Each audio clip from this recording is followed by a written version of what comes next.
Apa kabar pemirsa dimanapun Anda berada, berjumpa lagi dalam program TVR 17 bersama saya Zia Ulbar. Tepat pukul 17 waktu Indonesia Barat, kami hadirkan kepada Anda sejumlah informasi paling baru dan menarik seputar kinerja dan kegiatan DPR RI yang telah disajikan oleh redaksi TVR Parlemen. Pemirsa TVR Parlemen, inilah TVR 17 selengkapnya.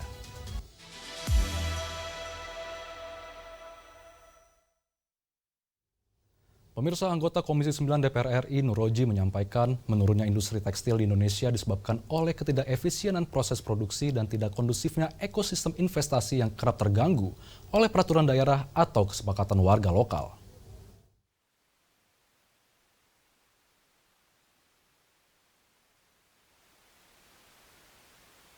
Impor dan berdampak pada kelangsungan lapangan pekerjaan.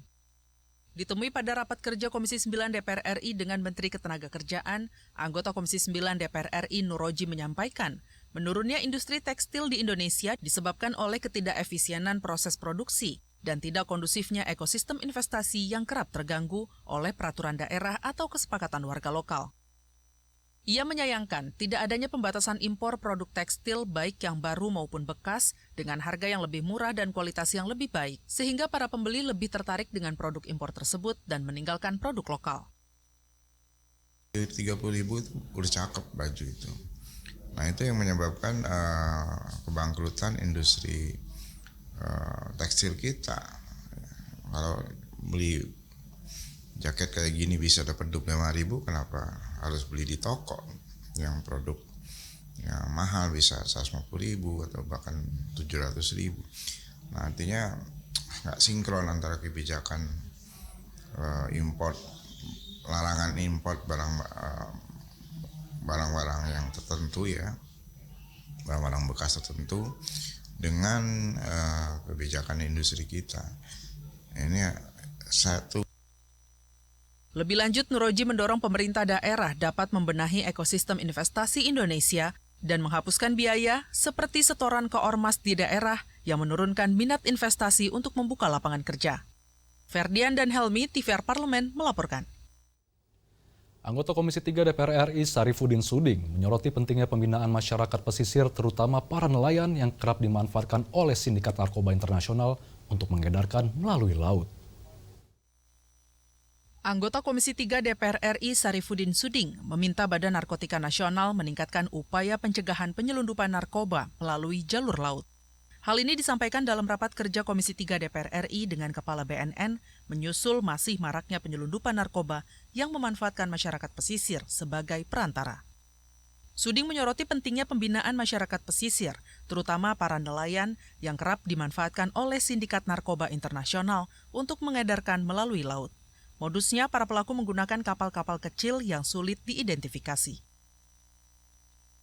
Mereka-mereka inilah yang digunakan sebenarnya, yang digunakan oleh para gembong-gembong atau mafia, para penyelundup yang ada di luar terhadap nelayan-nelayan ini.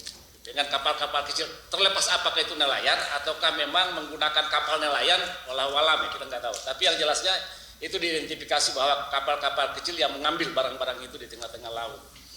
Ada pola-pola pembinaan yang dilakukan terhadap masyarakat pesisir seperti yang digambarkan tadi di atas. Ya, tentang daerah-daerah penyelundupan atau pintu-pintu masuk narkoba ini. Suding juga mendorong optimalisasi program Desa Bersinar atau Bersih Narkoba sebagai salah satu langkah konkret pemberdayaan masyarakat dalam mencegah peredaran gelap narkoba. BNN juga perlu menjalin sinergi dan kolaborasi dengan institusi terkait guna memperkuat pemberantasan narkoba. Suding menegaskan bahwa persoalan narkotika merupakan bentuk kejahatan luar biasa yang dapat mengancam kedaulatan bangsa. Dodi Muharam, TVR Parlemen, melaporkan. Ketua BKSAP DPR RI Mardani Alisera mengatakan dalam kunjungan Duta Besar Republik Ceko untuk Indonesia, Republik Ceko menyatakan komitmennya untuk mendukung Indonesia di sektor EBT di tengah transisi energi yang terus digalakkan pemerintah Indonesia. Terima kunjungan Duta Besar Republik Ceko untuk Indonesia, Badan Kerjasama Antarparlemen atau BKSAP DPR RI membahas penguatan kerjasama kedua negara di berbagai bidang strategis, khususnya di sektor perdagangan dan energi baru terbarukan atau EBT. Ketua BKSAP DPR RI Mardani Alisera mengatakan, dalam pertemuan tersebut Republik Ceko menyatakan komitmennya untuk mendukung Indonesia di sektor EBT seperti tenaga surya dan angin di tengah transisi energi yang terus digalakan pemerintah Indonesia. Selain itu, Republik Ceko juga mengaku siap menjadi promotor untuk mewujudkan perjanjian perdagangan bebas antara Indonesia dengan Uni Eropa. Ada solar, ada wind, angin, ada juga energi terbarukan yang memang Uni Eropa tuh sangat concern dalam bab ini kepada kita ya. Tentu baterai salah satunya ya, tetapi kita sangat terbuka kerjasama dengan semua negara karena banyak negara sudah mulai dalam kebijakan ekonominya tentang carbon trading, carbon storage, yang ini betul-betul sudah kita praktekkan. Kalau kita pesen kereta tuh, selalu ada tuh, dengan naik kereta ini Anda mengeluarkan karbon itu berapa, kalau naik mobil berapa, kalau naik pesawat berapa, awareness kita udah mulai tinggi bab ini. Memiliki visi yang sama untuk pembangunan berkelanjutan, Mardani meyakini kerjasama antara Indonesia dan Republik Ceko akan semakin kuat, terutama dalam mendorong transisi energi dan menciptakan kesadaran bersama akan pentingnya pengurangan emisi karbon di tingkat global. Bondan dan Rian, TVR Parlemen, melaporkan. Dugaan pelanggaran hak asasi manusia kepada beberapa mantan pemain Oriental Circus Indonesia atau OCI marak di sosial media. Menanggapi perlakuan yang tidak manusiawi terhadap kerja, Komisi 13 DPR RI mendesak aparat penegak hukum untuk mengusut tuntas dan segera melakukan penyelidikan. Kami hadirkan informasinya sesaat lagi, tetaplah di TVR 17.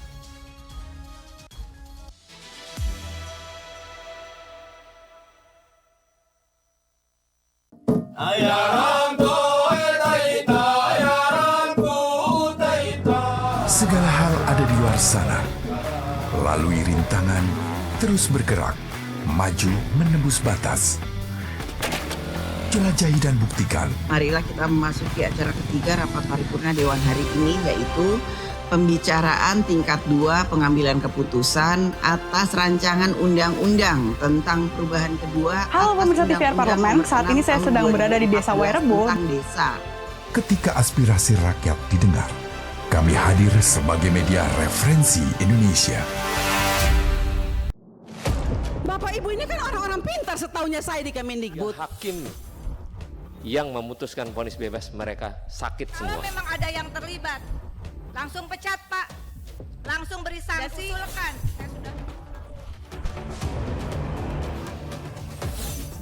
Saksikan dari ruang sidang hanya di TVR Parlemen.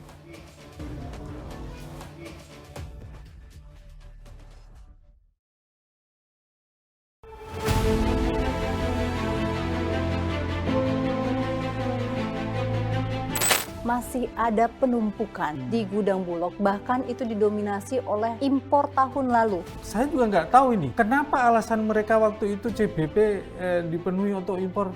Ini mestinya menjadi pembelajaran bagi pemerintah bagaimana dulu ada disposal sekitar 200.000 ton beras. Jadi kalau ditanya apa rekomendasinya, rekomendasi bagi kami segera keluarkan. Tapi keluarnya dengan cara apa? Pikirin pemerintah agar ini uang rakyat segera termanfaatkan. Apa yang menyebabkan harga belum turun sementara kita sedang panen raya? Mafia pangan kita belum hilang dari kita. Apakah HPP yang sudah ditetapkan itu betul-betul diterima oleh petani seperti itu? Mau tidak mau kita akui bahwa sarana prasarana Bulog untuk melakukan penyerapan ini jauh dari memadai. Dukung dengan permodalan, pastikan dia dibeli dengan harga yang itu. Saya pikir petani kita akan berdaya.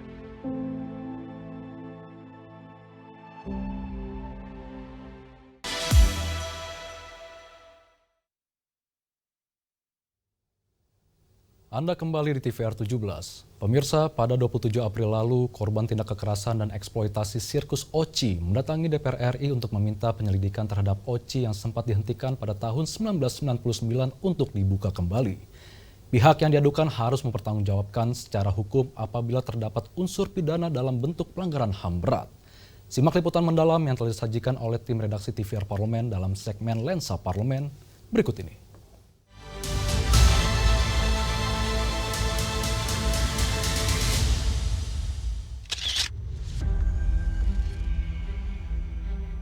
Dugaan pelanggaran hak asasi manusia kepada beberapa mantan pemain sirkus oriental Sirkus Indonesia atau OCI marak di sosial media.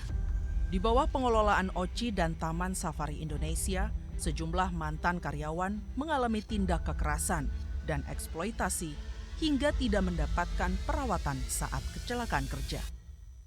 Menanggapi perlakuan yang tidak manusiawi terhadap pekerja, Komisi 13 DPR RI mendesak aparat penegak hukum mengusut tuntas dan segera melakukan penyelidikan. Pihak yang diadukan harus mempertanggungjawabkan secara hukum apabila terdapat unsur pidana dalam bentuk pelanggaran HAM berat. Terlebih bukti permulaan yang sudah dikumpulkan bisa menjadi dasar kuat untuk proses pidana. Sudah ada klausul-klausulnya pelanggaran-pelanggaran berat terhadap perempuan dan eksploitasi anak terhadap psikis dari seorang korban. Bayangkan anak 3 tahun, anak 5 tahun diperkerjakan tanpa ada komitmen yang formal terhadap orang tuanya, diambil, diculik. Jadi ini jangan kita biarkan. 28 tahun kasus ini tidak diproses. Saya yakin dalam waktu dekat ini kami bersama-sama pimpinan Komisi 3 akan segera melaporkan kasus ini ke pihak penyidik. Dan insya Allah dalam bulan ini akan terungkap siapa dalang-dalang di belakang. Pada 27 April lalu, korban mendatangi DPR RI untuk meminta dibuka kembali penyelidikan terhadap OCI yang sempat dihentikan pada tahun 1999. Umbu Kabunang meminta Komnas HAM dan Komnas Perempuan mengeluarkan rekomendasi tindak pidana pelanggaran HAM agar SP3 yang telah dikeluarkan tahun 1999 bisa dibuka kembali. Dengan munculnya fakta baru yang dinilai cukup kuat, menjadi pintu masuknya penyelidikan lanjutan. Kami minta Bapak Kapolri untuk meninjau kembali SP3 yang mana fakta hukum yang ditemui berdasarkan keterangan dan bukti patut diduga unsur pidana itu masuk. Kami sudah menyarankan adanya tambahan-tambahan bukti, petunjuk maupun saksi yang mungkin akan menyurati pihak penyidik untuk membuka perkara kembali. Lebih lanjut, DPR RI meminta pemerintah untuk bertanggung jawab dengan memberikan pendamping dan pemulihan pasca trauma yang berkepanjangan bagi para korban. Kasus penganiayaan terhadap pekerja OCI bukan hanya sekedar soal upah layak, melainkan menyangkut etika bisnis yang harus berlandaskan penghormatan terhadap hak asasi manusia.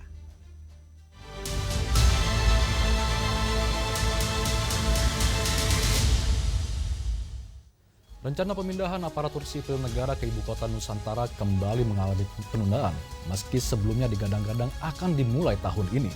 Fakta di lapangan menunjukkan berbagai kendala untuk diimplementasikan dari aspek infrastruktur yang belum sepenuhnya siap hingga kepastian soal fasilitas penunjang hidup seperti perumahan dan layanan publik, semuanya menjadi pertimbangan utama.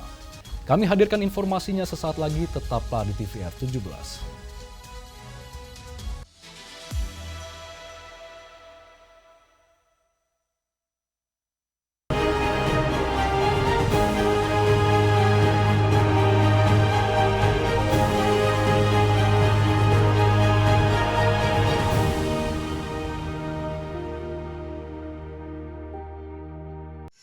Kehadiran mereka tidak hanya mewakili suara perempuan, tetapi juga membawa perspektif yang beragam serta pengalaman hidup yang unik ke dalam proses pembuatan kebijakan. Saksikan Perempuan Parlemen hanya di TVR Parlemen. Yuk kita kenalan dengan anggota DPR RI periode tahun ini. Dari depan kursi, di balik kursi.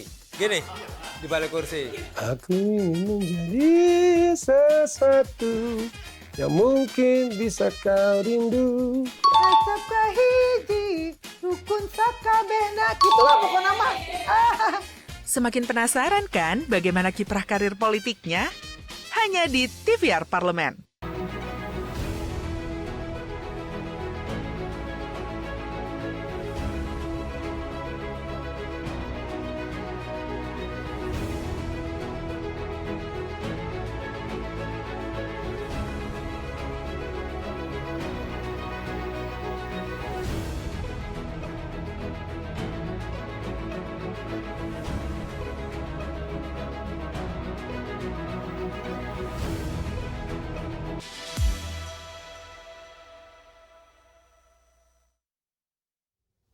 Anda kembali di TVR 17. Pemirsa, penundaan pemindahan ASN ke IKN tidak hanya menimbulkan tanda tanya di kalangan ASN, tapi juga mengundang perhatian publik akan kesiapan nyata pemerintah dalam mewujudkan IKN sebagai pusat pemerintahan baru Indonesia. Untuk selengkapnya, berikut laporan rekan kami Vincent Aldi dari Gedung DPR RI Senayan, Jakarta. Baik pemirsa TVR Parlemen dimanapun Anda berada, saat ini saya sudah berada di depan ruang rapat Komisi 2 DPR RI. Dan seperti yang kita ketahui bahwa wacana pemindahan aparatur sipil negara atau ASN ke ibu kota Nusantara kembali menjadi sorotan publik pemirsa. Setelah sempat digadang-gadang akan dilakukan pada tahun 2024 dan berlanjut pada tahun 2025, kini resmi ditunda. Dan penundaan ini bukan tanpa alasan pemirsa. Pemerintah menyatakan bahwa keputusan ini diambil sambil menunggu arahan dari Presiden Prabowo Subianto. Sementara itu, seleksi ulang terhadap ASN yang ditempatkan di IKN akan direncanakan dan dilakukan pada tahun 2026 mendatang. Dan kita akan bahas lebih mendalam dengan salah satu anggota Komisi 2 DPR RI, yaitu Bapak Muhammad Kozin dari fraksi PKB. Bapak, bagaimana hasil kesimpulan dari rapat Komisi 2 DPR RI dengan pemerintah terkait dengan penundaan ASN ke IKN ini, Pak? Ya, yang pertama kami tadi menegaskan melalui forum raker dengan PAN-RB, dengan otorita IKN dan BKN bahwa setiap target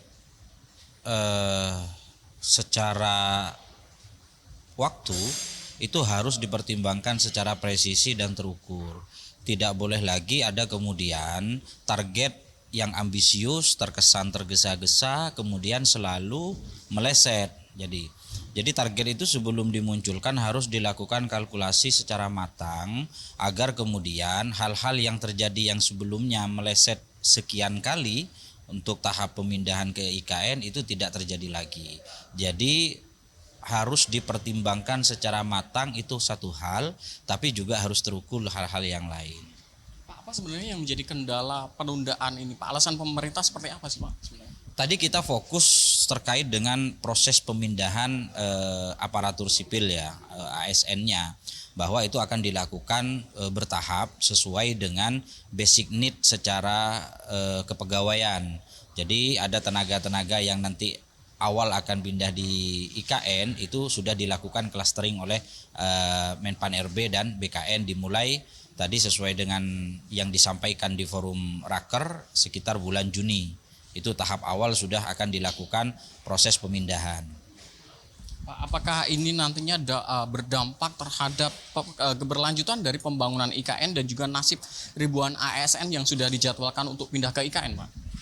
Sebetulnya ini semuanya on the track ya, tinggal masalah penyesuaian waktu. Sekali lagi proses pemindahan IKN ini kan tidak sesederhana kita membangun klaster, membangun menata kota. Ini adalah ibu kota negara. Jadi banyak hal ekosistem yang harus dipersiapkan mulai dari SDM-nya, infrastruktur, fasilitas umum, fasilitas pendidikan dan lain sebagainya. Tadi spesifik membahas di raker itu adalah terkait dengan bagaimana dan kapan ASN itu mulai berpindah di IKN dan kendala-kendala apa yang terjadi dan kita cari solusinya bersama-sama. Terkait dengan langkah ke depan DPR RI ini, Pak, untuk mengawal proses ini agar sesuai dengan apa yang ditetapkan dengan undang-undang juga, Pak. Diskusi kita seputar IKN ini sudah bukan terkait dengan urgensi atau tidak, tapi sekarang mengerucut kepada dua hal, bagaimana dan kapan. Bagaimana proses dan tahapan pemindahan dan kapan akan dilakukan.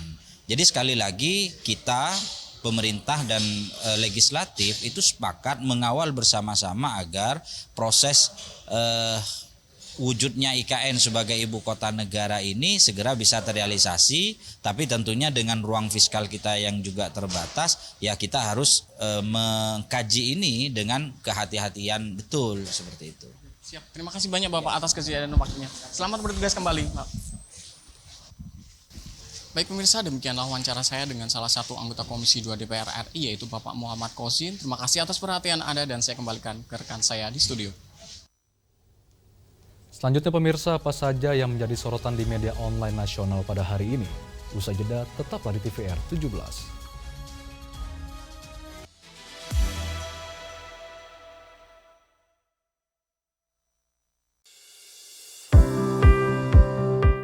Soal tugas dan fungsi DPR RI.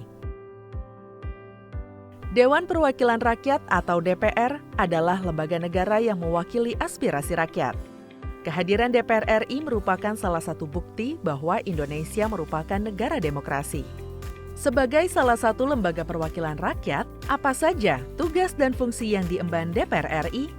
Berdasarkan pasal 20A ayat 1 Undang-Undang Dasar 1945, DPR memiliki 3 fungsi, yakni fungsi legislasi, anggaran, dan pengawasan. Tugas dan wewenang DPR berbeda untuk setiap fungsinya. Yang pertama, fungsi legislasi.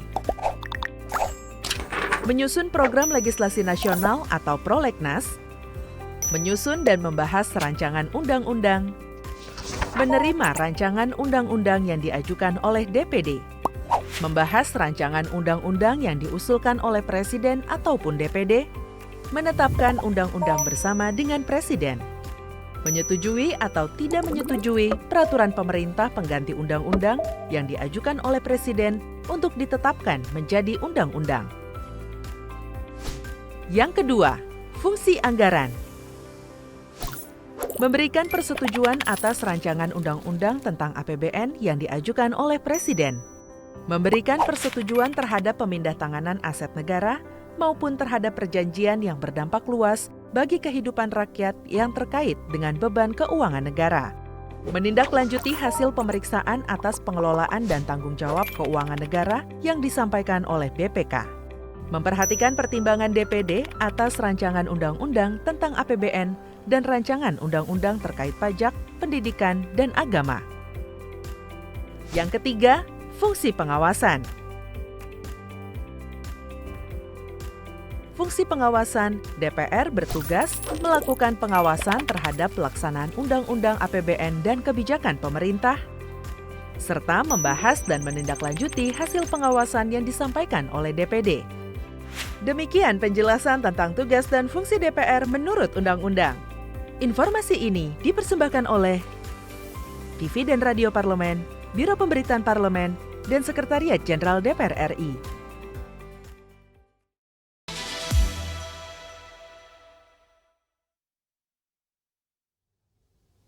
Anda kembali di TVR 17. Pemirsa, kali ini kita masuk ke segmen media online nasional. Mari kita simak isu apa saja yang menjadi sorotan media serta tanggapan dari sejumlah anggota Dewan bersama rekan kami, Anggun Oktarini.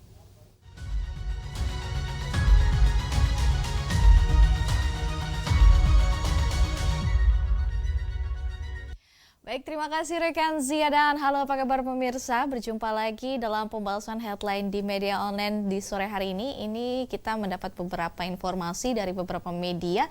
Ada pembahasan yang sedang ramai. Ini pembahasan mengenai DPR RI tunggu langkah tegas Kemenak tindak travel haji yang nakal. Nah, ini kalau kita melihat dari beberapa informasi yang muncul di beberapa media yang terbit pada hari ini, di mana ada pembahasan dari Wakil Ketua Komisi 8 DPR RI, Abidin Fikri, mendesak bahwa Kementerian Agama untuk segera mengambil langkah tegas dalam menertibkan penyelenggaraan perjalanan haji yang memberangkatkan jemaah menggunakan visa non-haji.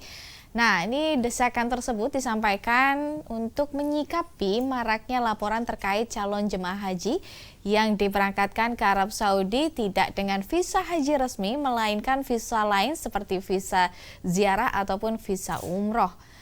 Disebutkan di sini, Fikri menegaskan bahwa praktik tersebut tidak hanya melanggar Peraturan Menteri Agama Nomor 13 Tahun 2021 tentang penyelenggaraan perjalanan ibadah haji, tetapi pemirsa juga berisiko tinggi terhadap keselamatan dan nasib para jemaahnya.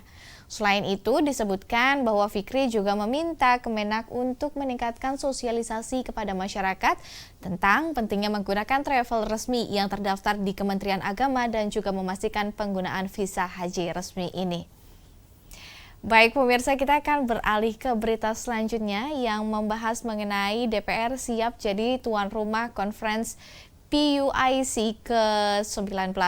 Sekretariat Jenderal DPR RI Indra Yuskandar dalam beberapa pembahasan pemirsa menegaskan bahwa DPR RI telah siap hampir 100% menyelenggarakan konferensi ke-19 Parliamentary Union of the OIC Member State yang akan digelar pada 12 hingga 15 Mei 2025 di Jakarta mendatang.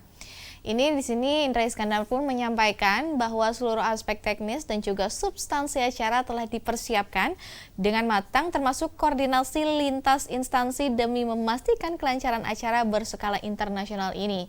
Nah pemirsa, dalam pembahasannya Indra Iskandar pun menambahkan bahwa tidak ada satupun celah yang terlewat dalam proses persiapan, rangkaian simulasi dan pengecekan setelah dilakukan bersama professional conference organizer maksud kami yang ditunjuk, serta ini ada memperkirakan konferensi PUIC ke-19 ini akan dihadiri oleh 500 hingga 600 peserta, termasuk delegasi dengan perwakilan organisasi internasional. Nah, selain negara-negara anggota OKI ini, Sekjen DPR RI juga mengundang pemimpin dari negara-negara sahabat di kawasan ASEAN, seperti Perdana Menteri Malaysia dan juga Perdana Menteri Singapura. Namun pemirsa, konferensi kehadiran kedua tokoh tersebut masih ditunggu konfirmasinya dan mengingat jadwal mereka yang padat di tanggal-tanggal tersebut.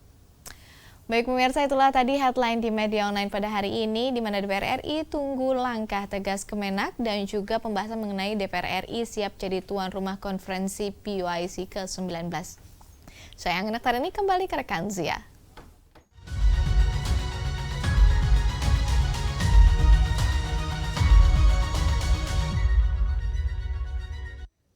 Terima kasih rekan Anggun yang telah menyampaikan sejumlah update sorotan dari media online nasional pada hari ini. Dan pemirsa, segmen media online tadi sekaligus menutup program TVR 17 edisi sore hari ini. Saya Zia Ulbar beserta seluruh kru TVR Parlemen yang bertugas mengucapkan terima kasih dan pamit undur diri dari hadapan Anda. TVR Parlemen, referensi Indonesia.